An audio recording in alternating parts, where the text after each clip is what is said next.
So I was looking for another Koei game to do a retrospective review for, and my mind drifted to Nobunaga's ambition Tendou, as that game was Japanese only despite the two titles before it both got localized. But then I thought, if I were to talk about Tendou, then I might as well talk about Iron Triangle since these two games are very similar to each other. And if I were to talk about Iron Triangle anyway, I might as well talk about Rise to Power too. So I made up my mind to do a retrospective review on all three, with the first being about Rise to Power, and the next two videos about Iron Triangle and Tendou will be releasing in the next 2 weeks. So everyone, I present to you Nobunaga's Ambition Rise to Power Retrospective Review.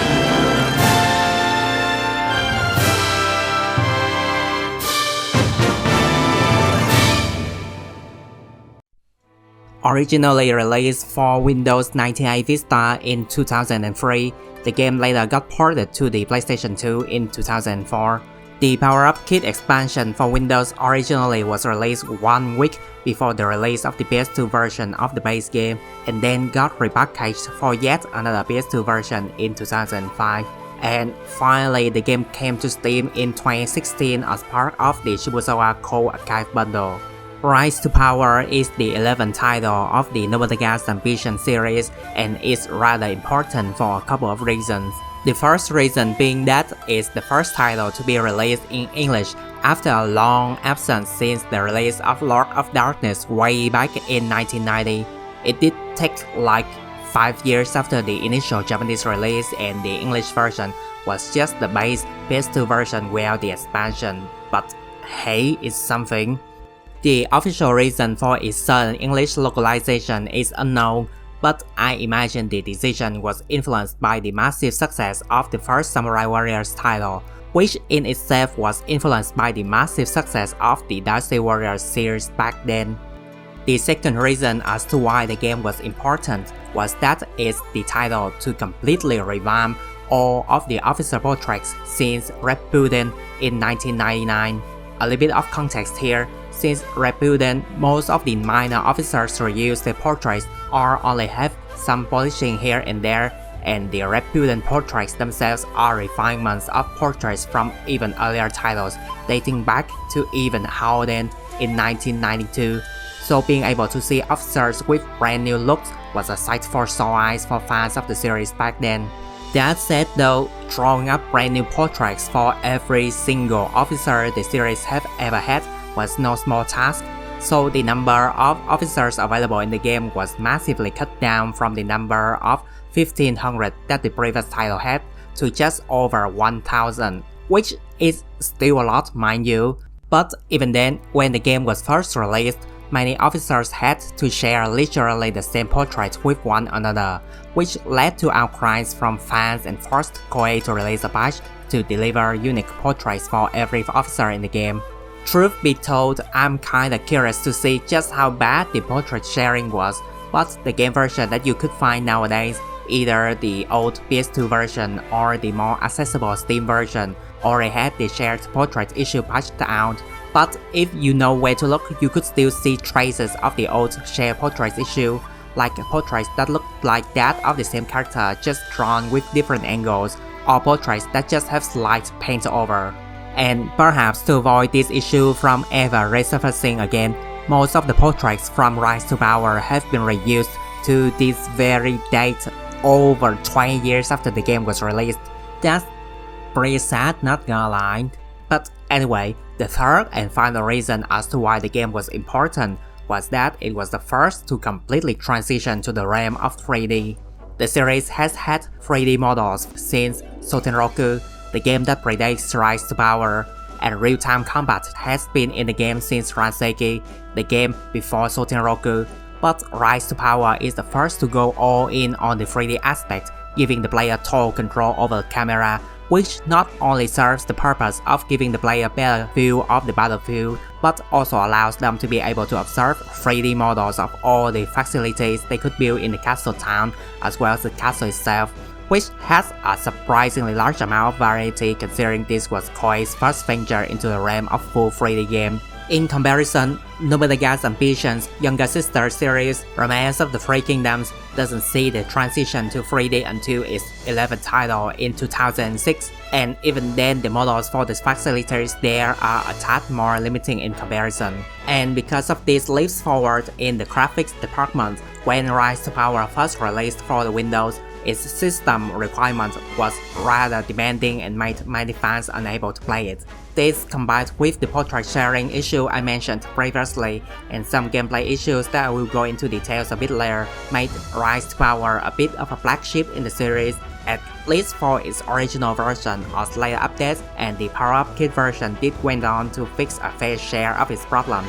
That said though, this isn't a Bethesda game, so even a toaster of a PC you bought 10 years ago could probably run it just fine now. I will still be using footage from the PlayStation 2 English version since I'm more comfortable with it. So with all of that side notes out of the way, let's finally talk about the gameplay. Is what my normal approach to this kind of review would be, but please indulge me a bit and allow me to gush over the game's music just a bit first.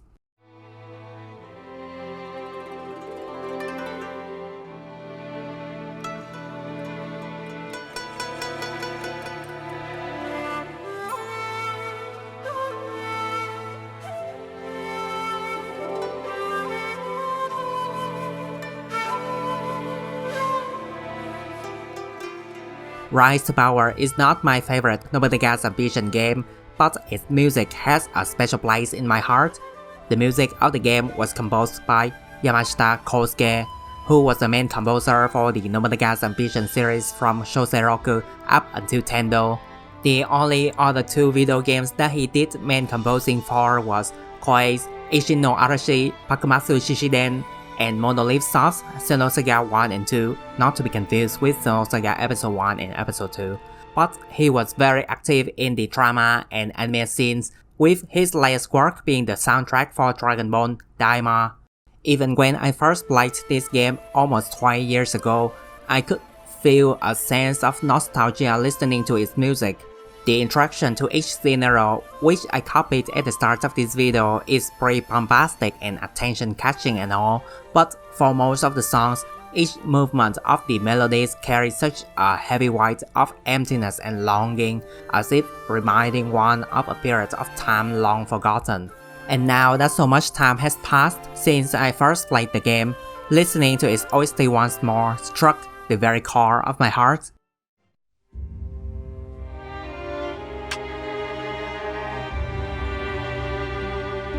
In later entries of the series, you only choose what to do with the captured officers via a list. In Rise to Power, however, you have to interact with the officer one by one, and as you sit there, reading through the officer's biography, the long drawn-out rhythm of the background music really drills into your head the seriousness of the situation, and your decision to whether to recruit, to release, or to execute these prisoners of war is not to be taken lightly. Rise to Power was my very first Nobunaga's Ambition game back when I barely had any knowledge about the Sengoku period, so these scenes left a very big impression on my young mind and made me a lot more invested in the setting as well as the game. If you have never listened to the game's OST, then I strongly recommend it. You can easily search for it on YouTube even if it's compressed to hell and back. Now, onto the actual gameplay. The game can be divided into two phases, the strategy phase where you plan out domestic affairs, and the battle phase where you clash with the enemy clan in battle. First, about the strategy phase. Each fief has a limited number of orders that can be carried out, ranging from 2 to 4 depending on the political status of the fief's governor, and within this limited number of orders, you can build and upgrade facilities to gain more money and supply revenue. Do diplomacy talk with other daimyos to secure alliances, bring gifts to the imperial court to ask for better titles, or branding an enemy as traitor to the court, or do espionage stuff like spying on other fiefs, or even destroying facility structure of said fiefs.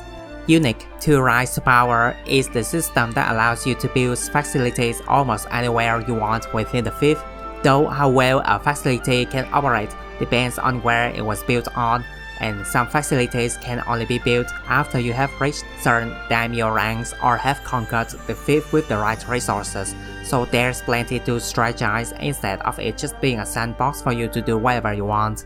The power-up kit expansion added the option to choose what kind of building you want to build within the facility when doing upgrades, as different buildings have small differences in the amount of bonus it brings, whereas in the base version of the game, what building you can get when upgrading the facility is up to RNG. The power-up kit also added in a mode where you can modify the default facilities and castle and ditches and stuff a fifth can have at the start of a scenario, so you can potentially construct Osaka Castle in Kiyosu if you so wanted.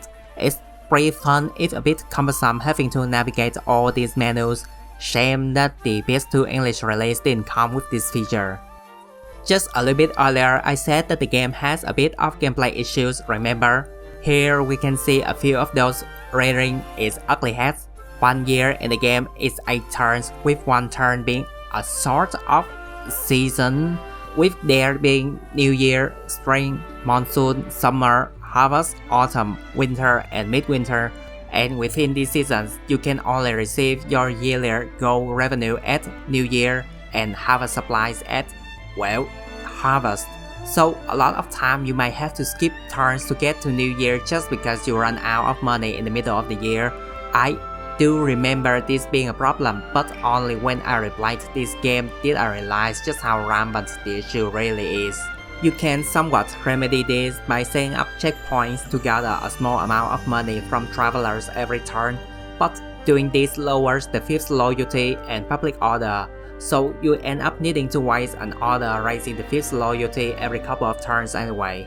So to make the best out of your limited budget, you most likely would want to leave the fifth development to officers with high politics stats. However, that might not be as good a game plan as it might sound, because officers have ranks in this game, and the higher the rank an officer has, the more troops the officer can bring into battle. And the easiest way to let an officer build up their deeds to get higher rank is to let them do the fifth development task, and as you might have guessed by now, officers with high politics stats more often than not aren't the type to lead troops into battle, and the warrior type officers are the polar opposite and tend to suck ass at politics. And weirdly enough, a lot of the officers in Rise to Power are very mediocre stat-wise, especially when you compare to later titles where officers with 80s or even 90s all-around stats are very commonplace. Heck, the very next title after Rise to Power, Iron Triangle, has officer stats that go into the 120. As a result, you have this kind of dilemma. Do you prioritize the development of your land at the risk of having your battle generals not being able to bring enough troops into battle? Or do you prioritize building up your battle generals at the risk of falling behind other factions resource-wise? There is the option to let the officer build up these in the midst of battle by letting them defeat an enemy officer or capturing an enemy fortress/watchtower. But in the heat of battle, such an option is not exactly always readily available, more so as you get into the late game where the enemy probably will have stronger units fielded or more advanced castle holdings. There are also the options to let the officers do espionage or conduct diplomacy, but the former isn't very useful in my opinion, and the latter costs quite a bit of time to get results, so you might want to leave them to officers with good charm staff. So, because all of these issues we have in the strategy phase, when I get to late game, I usually end up using a team of mostly daimyos and a few good generals that I got early in the playthroughs. After you have built up a decent fifth or two, it's time to conquer your neighbors. There are 6 types of units in the game: spear, bow, cavalry, musket, cannon, and finally dragoon. Spear and bow are your basic melee and ranged units that don't cost anything extra. Bow can attack from afar, but spear has better stats all around. Cavalry units require horses, which you can only get by buying from merchants or having the ranged facility built and gaining a very limited amount every year. Cavalry has greater speed than spear units, and its ability can melt enemies in seconds, but the downside is that they cannot scale slopes and may have a harder time breaking out and circumvent. Musket units require, well, muskets and are even more expensive than horses. They hit a lot harder than bow and have a low chance to confuse the enemy, but they temporarily lose their effectiveness when it's raining. Dragoon unit is musket on horse. You get the mobility of the cavalry unit, but the range and damage of the musket unit. Pretty sweet deal, but you need to have special items equipped to the officer for this unit type to be available. Cannon units can shoot from incredibly far away, but it is very slow in both its movement and attack speed. It also is wildly inaccurate. Each cannon also costs like 25,000 gold, the equivalent of like 2 years of income from a mildly developed common thief, so I don't really like this unit type. I think it only somewhat has uses when you are assaulting a thief that has a more advanced type of castle, otherwise it's better to just use a mix of other units. There are a few more advanced unit types, but you automatically swap to those advanced ones when you reach the right daimyo rank, and the basic functions of those units stay the same as the ones I've just listed, so it's nothing worth talking about. The combat is that of real-time strategy, but you can freely pause and unpause anytime you want, so it's a very stress-free and easy to understand combat system for those who aren't used to strategy games. When attacked, the defender can choose to march out to fight in an open field or wait out for a siege. In open field battle, the two sides are more of equal footing. If you can capture an enemy fortress, then the enemy will be demoralized while the morale limit of your units can be raised, allowing them to use their unit abilities. If your units got damaged too much, you can order them to hide in fortresses and let the soldiers heal up. Each soldier represents 200 men, or in the case of a cannon unit, each cannon represents 200 men. If you lose a soldier, then you permanently lose 200 men in that unit for the rest of the battle. If your unit got reduced from 2,000 to 1,000 men, but you still have a full squad of 10 soldiers available, then you can still heal the unit back to full capacity no problem, which is incredibly OP. Because of this, if both sides have somewhat similar amount of troops, there's a bit of strategizing on when and where to attack, and who or what to protect. But if you can secure a fortress early while the enemy is nowhere to yours, then the snowball effect is very strong and you can wipe out almost all of the enemy troops with very minimal casualty. The siege battle though is very lopsided towards the defenders, as they start out with maximum morale, meaning they can activate unit abilities from the very start, and watchtowers and the castle itself can do range damage to the attackers. It's not so bad early on in your playthrough, but the more advanced castle types will swap out bow for musket for their ranged attack, which not only inflicts heavier damage but can also confuse the attackers, so you will have to expect heavy casualties in these battles if you're the invader. That said though, if you don't think you can conquer the castle within a time limit, or don't want to risk getting heavy casualties, then you can direct your troops to destroy the facilities in the castle town, to not just cripple the enemy's economy, but also to steal some gold, supplies, and sometimes even a rare item for yourself. I don't think the combat of Rise to Power is particularly deep, but I really like how there are always options to take and choices to make. You don't always have to win, you just need to not lose. However, with almost 100 thieves to conquer before Japan is considered unified, it is going to be a bit of a drag towards the end.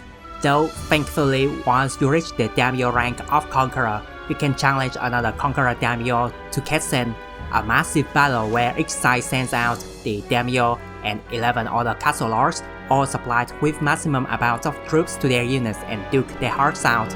This is most likely to simulate the bloodiest battle in Japan's history, the Battle of Sekigahara, but the AI isn't very smart, to put it politely, so it's rather easy to trick them to send out a few units ahead, pick on them, and then when you've got like 3 or 4 of the enemy units down with little to no casualties, then sweeping up the rest is pretty much child's play.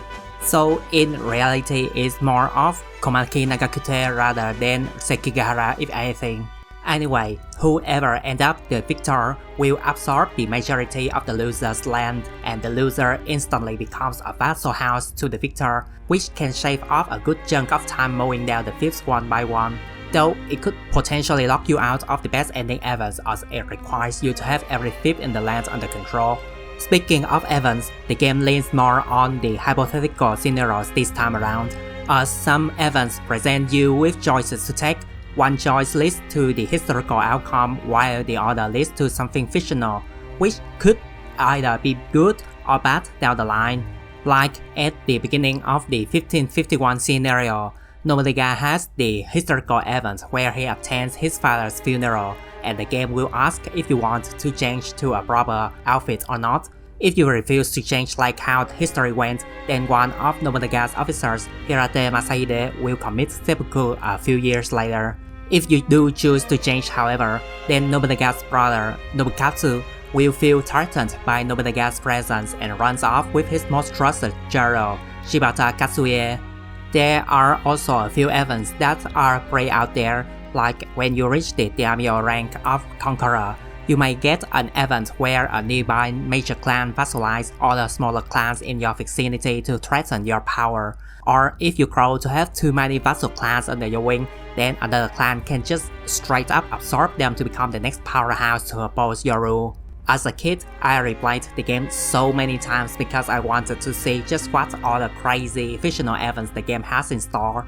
But turns out most of the more detailed events are only for the Oda, the Takeda, and the Uesugi, and other clans don't have that many events dedicated to them, or at all. The Power Up Kit expansion did add in 50 more events for the mostly ignored ones in the base game, and even added in the Conquest of Odawara and Battle of Sekigahara scenarios.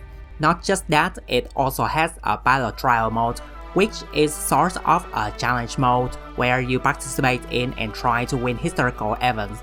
And if you don't fancy the historical battle settings, you can pick from any map available in the game and set up the participating officers to create your own hypothetical battle scenario. The Power Up Kit expansion also added in a few more quality of life updates, like the item editor, the option to change the daimyo at the beginning of a playthrough, and the option to dynamically change a princess to just being a wife you can marry off to someone else or to an officer of your clan anytime you want. All really cool stuff, really. But again, shame how the English-speaking fandom never got this expansion. We never got the sale number for Rise to Power, though I imagine that's less because the game didn't sell well and more like reporting sale numbers wasn't as a common of a practice back then. Heck, even nowadays we only got sale numbers for titles that break certain milestones. However, in spite of the issues at launch like the shared officer portraits and the harsh species spec requirement, a review from the 4Gamer Gaming News website loaded the game as the best in the series due to the combination of its overhaul visual style into full 3D and an easy to understand yet very in-depth internal affairs system, making the game feels very immersive and addicting, though the review also criticized that the AI is too stupid and the game as a whole is rather easy. In a survey conducted by the NetoLab multimedia news website in 2022, out of the then 18 mainline Nobunaga's Ambition titles, Rise to Power came in rank 8, beating out some of the later installments like Tendou and Taiji, suggesting that many fans seem to have fond memories of it. That said though, I'm not familiar with this website and the survey seems to have been conducted with only 1,144 votes in total, so I don't know how legit this result actually is. But the official Nobunaga's Ambition Twitter account retweeted it, so it should be good enough to note, I suppose. So yeah, this should be it for my retrospective review for Nobunaga's Ambition Rise to Power. Tell me, have you played it before and what did you think about it? I think the system where you can freely build any facilities within your fiefdom is really interesting and unique, and no other Nobunaga's Ambition title has ever tried to replicate this, is what I wanted to say. But I took so long editing these videos that Koei Tecmo ended up announcing a new Nobunaga's Ambition game that takes cues from Nobunaga's Ambition Rise to Power building system. So yeah, kinda got lucky in doing these retrospective reviews just in time for a new game coming out soon, I guess. Anyway, thank you for watching, hope you have a good day and please look forward to the retrospective review of Iron Triangle, coming out hopefully soonish.